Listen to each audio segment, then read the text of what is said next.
En compagnie de Julien Lauvernet, co-entraîneur de Lombès Samatan. Julien, bonjour. Bonjour Jérôme, bonjour tout le monde. Julien, ravi de t'accueillir sur Rugby Amateur, puisque le LSC remonte en Fédéral 1. Une grosse satisfaction, j'imagine.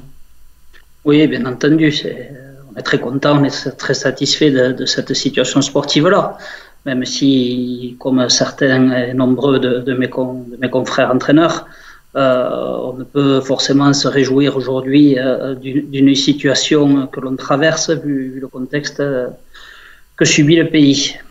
Alors justement, cette épidémie, elle a chamboulé la fin de saison pour tous les clubs.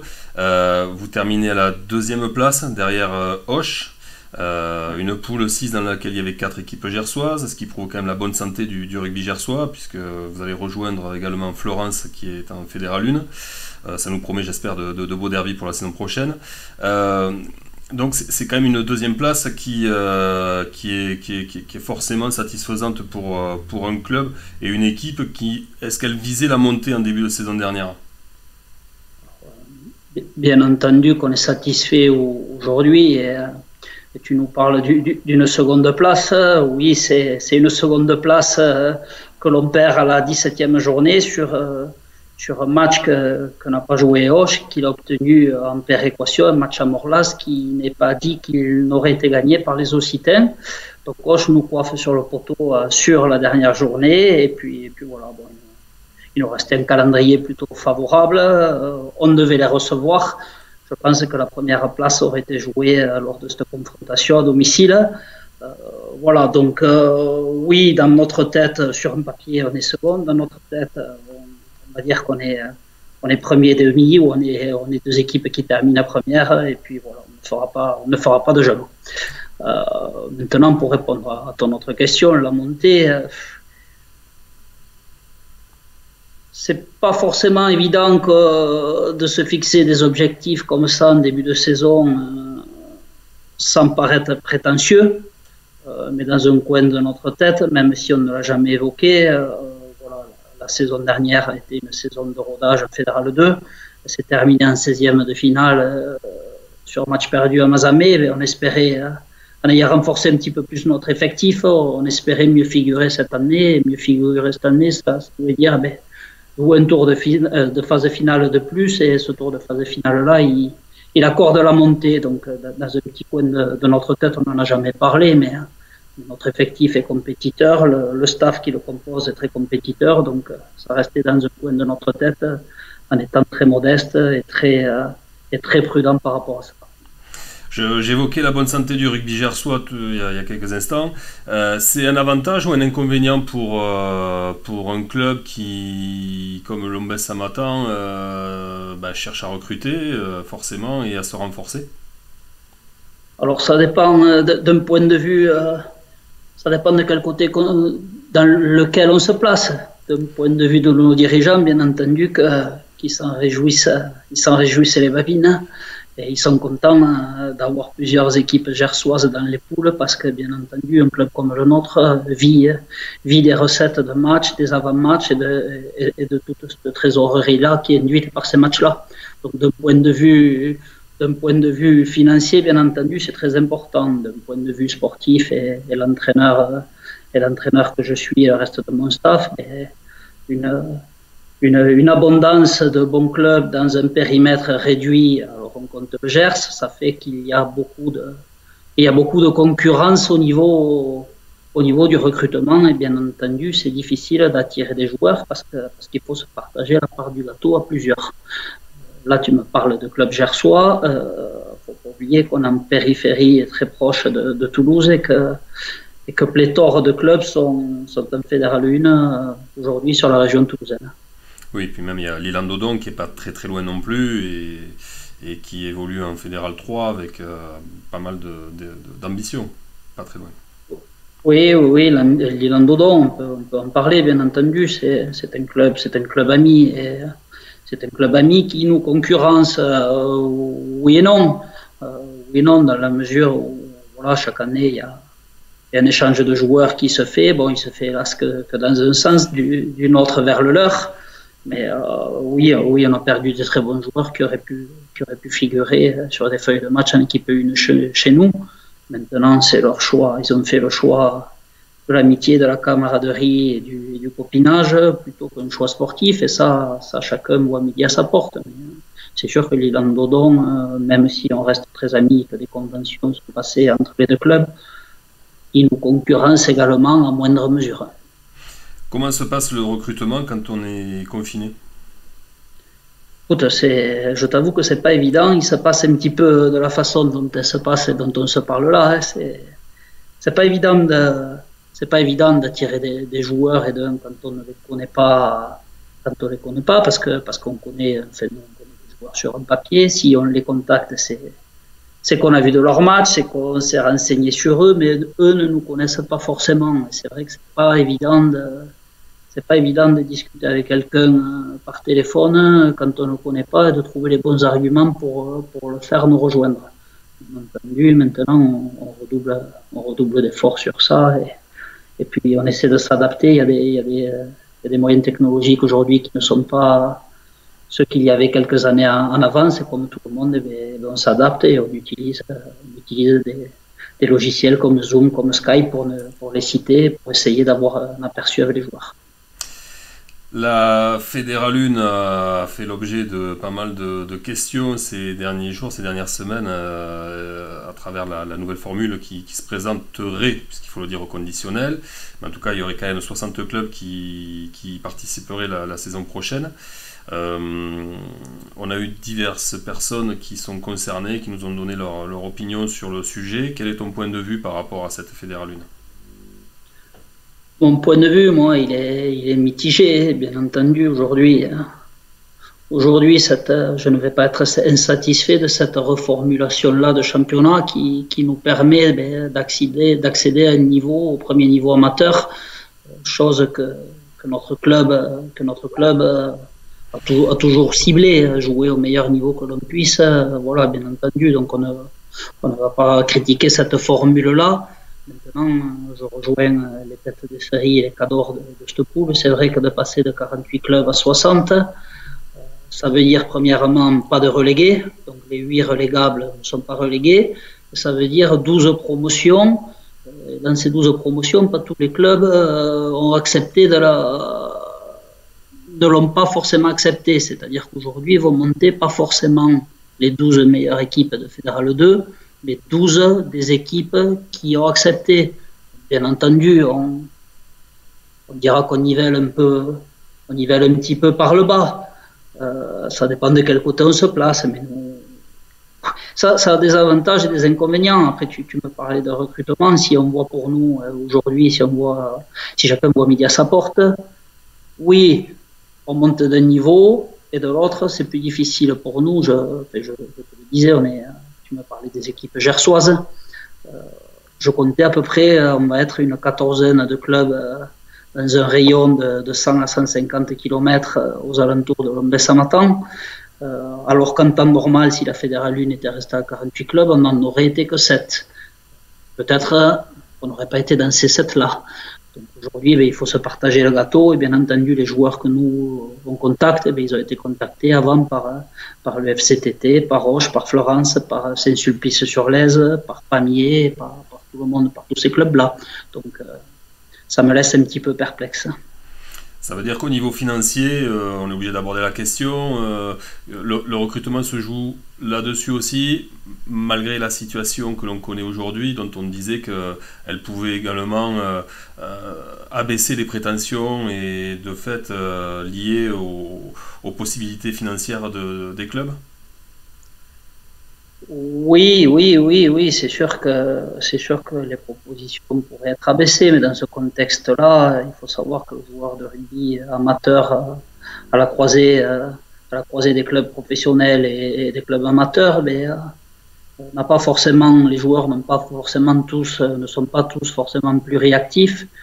Donc la sécurité aujourd'hui, certains emplois sont menacés. Donc on aurait pu penser que le contexte fait que les propositions faites à certains joueurs allaient être abaissées, mais les joueurs sont quand même assez gourmands parce qu'à côté, ils ne savent pas de quoi demain sera fait pour eux et que ce soit au niveau professionnel, au niveau de leur travail ou ou au niveau même du rugby. Donc, pas évident tout ça. Mais est-ce que ça veut dire que, on le sait, certains clubs des fois annoncent des possibilités financières et puis au mois de janvier c'est plus compliqué d'assumer. Si un club aujourd'hui, on a discuté avec Benoît Treille, président de Blagnac, qui a évidemment un budget supérieur à celui de Lombez, on ne compare pas, mais il nous expliquait qu'il y avait une perte sèche de 20 à 30% dans le budget lié au manque de recettes sur la fin de saison, manque de partenariat. Quand on a 30% de rentrée en moins dans son escarcelle, ces 30% là, s'ils n'existent pas, tu peux pas les inventer. Alors je sais que tu es entraîneur, mais c'est quand même une réalité pour toi quand tu recrutes. C'est une réalité, bien entendu, que ces 30%-là dont tu me parles, alors ils varient d'un club à un autre, mais ces 30%-là sont récupérés sur la masse, sur la masse salariale ou la masse, je ne sais pas comment on pourrait l'appeler, la masse de défraiement. Parce que nous, on n'appelle pas forcément ça des salaires, on appelle des défraiements. Et bien entendu qu'au sein déjà de nos propres joueurs, il a fallu le répercuter cette baisse-là. Je parlais des joueurs, on inclut également le staff, et puis voilà, on est tous solidaires de ça. De toute façon, on ne peut pas faire autrement. Et on le subit, mais c'est comme ça. Et oui, cette enveloppe-là attribuée au recrutement, et bien, l'empathie aussi. Donc c'est difficile. Heureusement, par contre, qu'il n'y a pas que l'argent dans le rugby et que notre club sera moins impacté peut-être que d'autres clubs parce que cette crise-là, notre club est structuré aujourd'hui de façon à ce que la plus grosse partie de ces rentrées, je te l'ai dit tout à l'heure, sont faites autour de tous les matchs, toutes les recettes liées aux matchs, aux avant-matchs et toutes les manifestations extra-sportives qui puissent exister toute l'année, qui est très bien organisée par nos bénévoles. On parlait du retour de Lombez-Samatan en Fédéral 1 parce que le club y était de 2015 à 2018. On se souvient du grand bras de fer qu'il y avait eu à l'époque entre le rugby des champs et le rugby des villes, stigmatisé par le duel face à Nevers notamment, qui avait fait beaucoup parler à l'époque. Toi qui as joué longtemps à ce niveau-là, Castanet, à Lavore, à Blagnac et donc à Lombez, comment tu juges l'évolution du rugby en Fédéral 1? Sportivement, bien sûr. Tu me poses des questions très difficiles parce que oui, même si c'est qu'il y a 2 ans, bon, on est redescendu, je ne l'ai pas évoqué tout à l'heure, on est redescendu il y a 2 ans sur une décision administrative parce que sportivement, le droit de se maintenir en Fédéral 1 avait été acquis. Comment je juge tout ça?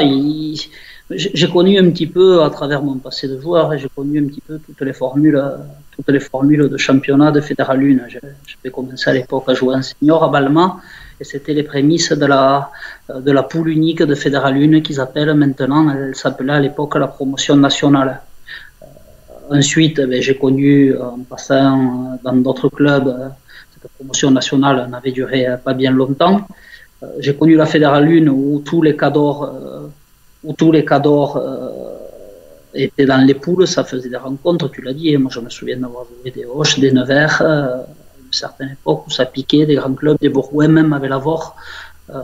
C'est toujours très intéressant, il ne faut pas le cacher, de se mesurer face à plus fort que soi.